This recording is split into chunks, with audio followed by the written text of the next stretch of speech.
You learned about how we see color, about how computers don't see color, the color problem, how profiles and other components of a color management system can help solve the problem. Now we need to build profiles for our external devices, our displays, scanners, and printers. Before we build these fancy profile things, we need to ensure our displays, scanners, and printers are stable before we profile. Process control is about tracking and compensating for variability.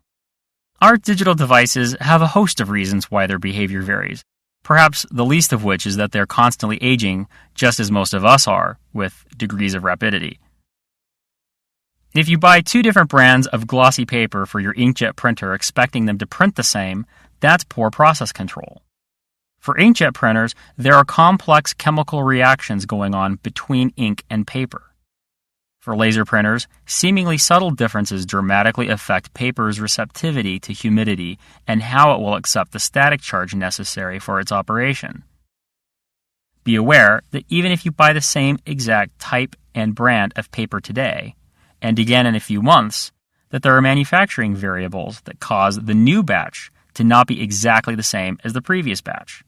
This is something you may not be able to directly compensate for. There are myriad software settings, and all of them need to be documented and locked down so you can replicate those settings every time you make a print. For printers operating printing presses, there is an assortment of calibration and process control related activities, well documented in published specifications such as Grackle, SWaP, and ISO 12647. A raft of books have been written on the subject, many of them available from GATF, the Graphic Arts Technical Foundation.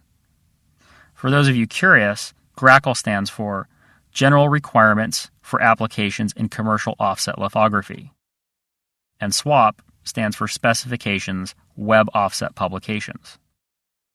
Okay, great. So we need to control our process. We need to have process control. How's this done, Chris?